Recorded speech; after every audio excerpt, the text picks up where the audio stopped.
पर चर्चा के दौरान अमित शाह क्या कुछ कह रहे हैं, आइए सुनते हैं। अधिकार नहीं दिए थे, अधिकार उसके तहत अनुच्छेद 239A3B के तहत संसद को दिल्ली संघ राज्य क्षेत्र या उसके किसी भी भाग के लिए, उसके संबंधित किसी भी विषय के लिए कानून बनाने का पूर्ण अधिकार है। मैं फिर भी आज मैं समझता हूं कि आप लोग समझकर ही बोले होंगे, समझते हैं मगर पॉलिटिकली बोले होंगे, मगर मैं ऐसा समझकर बोलता हूं कि आप नहीं समझो। तो राज्य और केंद्र शासित प्रदेश और राजधानी क्षेत्र ये संविधान में अलग अलग एंटिटी है। अब राज्य की दुहाई, अभी किसी सदस्य ने कहा कल को आप किसी भी राज्य से, भाई नहीं हो सकता, राज्य के काम में दखल नहीं हो सकती। यहां दखल इसलिए कर सकती है संसद क्योंकि 239A3B के अंदर इस संसद को आपकी पार्टी जब सत्ता में थी तब अधिकार दिया हुआ है। और अभी किसी को लगता है मेरे अधिकार कम है तो चुनाव लड़ने से पहले आर्टिकल 239A3B पढ़ना चाहिए था। अब पढ़े नहीं, लड़ लिए और कहते मेरे अधिकार कम है। मैं देश की जनता को, दिल्ली की जनता को, सारे विपक्षी दलों को इतना ही कहना चाहता हूं, साहब 1993 में राज्य बना, 93 से 15 तक इसी नियमों के अनुसार उस वक्त भी सर्विस केंद्र सरकार के हाथ में ही थी। सुप्रीम कोर्ट ने एक इंटरप्रिटेशन किया और इंटरप्रिटेशन कर ये भी कहा कि अगर आपको सर्विस हाथ में लेनी है तो कानून बनाना पड़ेगा, जो अभी हम कर रहे हैं। तो 93 से लेकर 2015 तक किसी भी मुख्यमंत्री को कभी भी झगड़ा नहीं हुआ। आप भी आए, हम भी आए, ऊपर हम भी थे, आप भी थे, क्योंकि झगड़ा इसलिए नहीं हुआ कि जो भी आए, मैं तो आपके वखान कर रहा हूं अधीर रंजन जी, समझिए, चाहे कांग्रेस हो या बीजेपी, जो भी आए उनका मकसद दिल्ली की जनता की सेवा करना था। अगर सेवा करनी है तो झगड़ा करने की जरूरत नहीं, मगर अधिकार चाहिए तो झगड़ा करने, और झगड़ा करने का स्वभाव ही हो तो क्या कर सकते हैं। हम तो रिसीविंग एंड पर है, भाई झगड़ लो, अब क्या कर सकते हो। आप दिल्ली की जनता ने आपको चुना है, आप झगड़ा करना चाहते हो।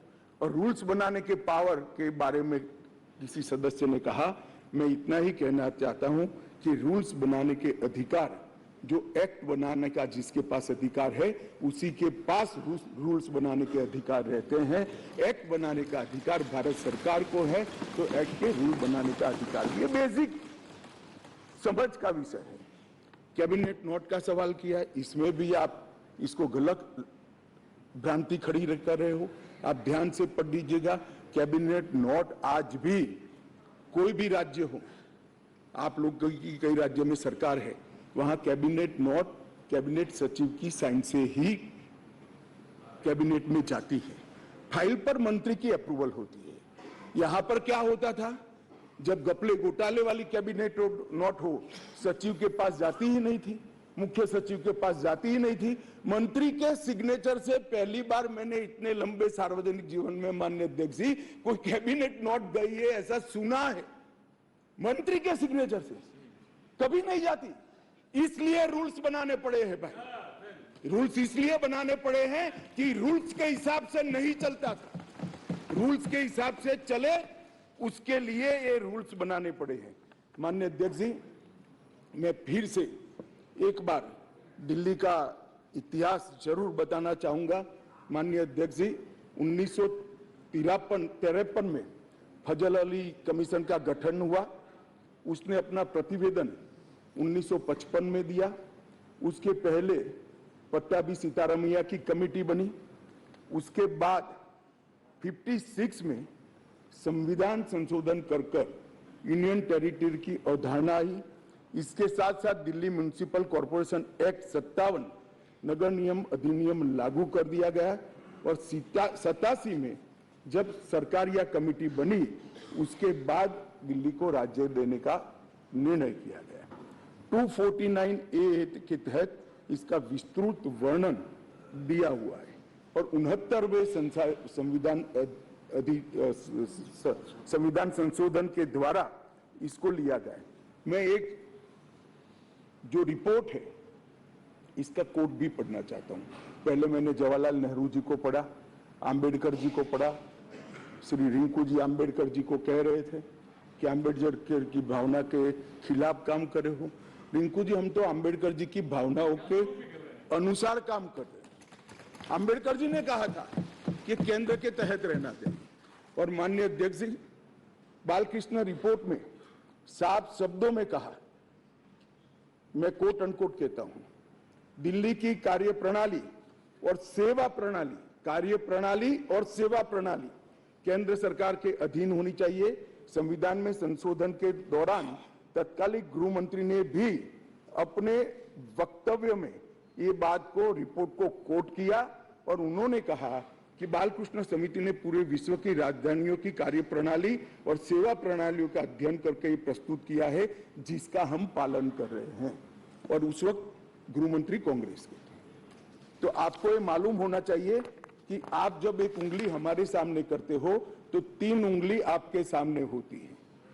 और मैं तो कहता हूं उस वक्त उचित ही किया था, और आज हम जो कर रहे हैं वो ही उचित ही कर रहे हैं। इसलिए आप, जैसा मैंने कहा कि आप गठबंधन को बढ़ाना चाहते हो, आपके मन में ऐसी कल्पना है कि गठबंधन बड़ा करेंगे तो शायद मोदी जी के खिलाफ चुनाव जीत जाएंगे। भाई, और 2-3 लोगों को ढूंढ लाओ, जितने हो सके इतना इकट्ठा कर लो, अगले प्रधानमंत्री नरेंद्र मोदी जी ही बनने वाले हैं। परंतु कम से कम इसके लिए 130 करोड़ की जनता के सामने इतने एक्सपोज न हो। हर बिल आता है, नहीं मणिपुर पर चर्चा, मैं मणिपुर पर चर्चा करने के लिए आता, नहीं मणिपुर पर चर्चा नहीं, हम विरोध करेंगे, यहां आ जाएंगे, मेरे सामने बोर्ड लेकर खड़े हो जाएंगे। ठीक है भाई, करो।